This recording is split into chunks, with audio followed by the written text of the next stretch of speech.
Hey there team, Sensei Stallbitz here, and today I want to talk a little bit about the mindset of asking questions in the classroom.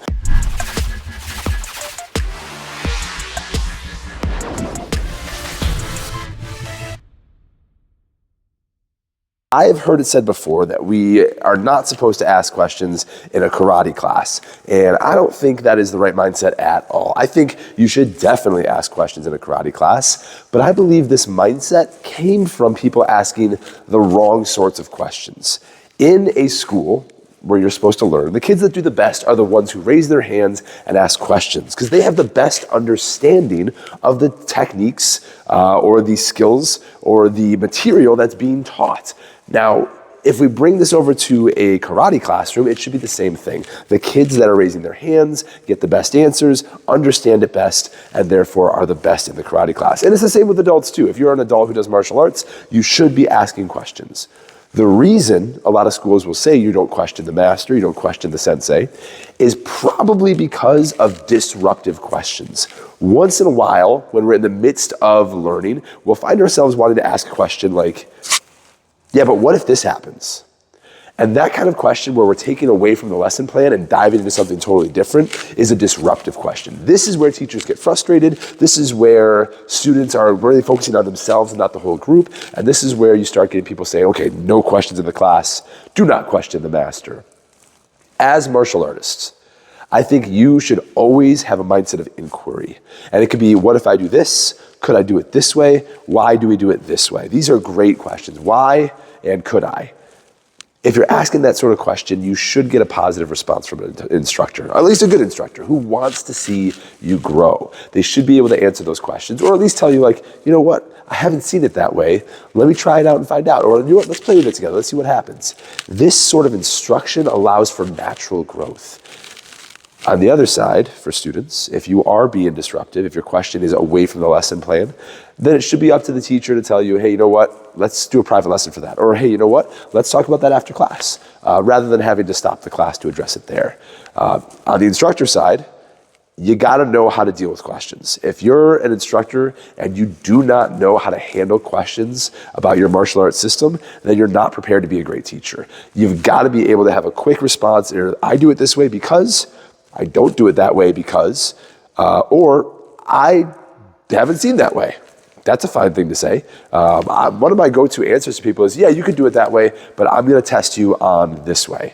Because I don't wanna close doors for people. I want people to stay inquisitive. I want people to always be thinking outside the box. And I want them to bring more things to our martial arts style that weren't here before. If they have an idea and they can bring it into us, and it's gonna allow us to be a better school because of it, then great. Me playing with these different questions and answers, me working with students, has allowed us to develop a better system than I opened the school with. And if you want your school to continue to grow and to be able to be, not just grow in student body, but grow as far as like the skill sets and the talent of your students, you have to encourage these sorts of questions. I appeared on a podcast recently where we were discussing this thing of asking questions. And there was one student that said, well, I don't feel comfortable asking the sensei, but I'll ask somebody of a higher rank than me. If that's your comfort level as a student, I totally understand. But just know that when you ask somebody of a higher rank, they may answer with what the sensei has taught them, or the coach. They may answer with something that they saw online one time. They may answer with whatever they think is a good answer. You may not get the answer that you're looking for from somebody with less experience. Now that can vary, of course. There may be somebody who's got 10 years of experience, but they've only been doing this school for the last 3 months. So though they don't have that rank, they have the experience. You got to make sure that you're asking the right people these questions.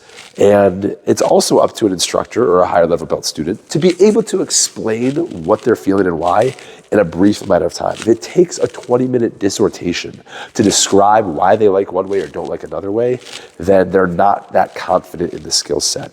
They should be confident to the point where they can describe it in a sentence or two, maybe a quick demonstration, and then be able to move on with the rest of the lesson or get back to training, because that's what people are there for. Yes, they want answers to questions, but they're paid to train, and that should be our goal. Also on the podcast, we had one mindset, which was, if you trust your sensei, you won't ask questions because you know that they're gonna show you the right thing and they're gonna get to your thing eventually. And I would be careful of that as well. Not every system is what I would call a complete system. I wouldn't say my system is a complete system. It's getting better, it's growing, we're adding new skills in, but it doesn't mean it's complete yet. If you ask a question or you bring up a problem that shows the incompleteness of a system, it's time for the instructors to add something new, to bring something else in. It's their job to go find what works and bring that to you as their answer. But if you don't ask the questions, they may never see the holes in their own system. It's up to us to continue these conversations, to continue rolling through these. If you train in a martial art that's supposed to teach you gun defenses, and you say, well, what if they're like trying to get the gun out, but they haven't got it out yet? And your instructor has never thought of that scenario, it's time to add that into the curriculum. And maybe you're not gonna get an answer that day, but you're inspiring future interest. One great example here at the dojo, we had a student who said, I saw this terrible gun defense online. Can I show you? And I said, sure, I'd love to see it, even though I knew it was gonna be terrible. So they showed it to me and I said, okay, let me see if I can make it work. Let's do all the things wrong so it works no matter what. And we started playing with it, we tried to make it work. And what we found is that the initial movement was the problem and why the rest fell apart.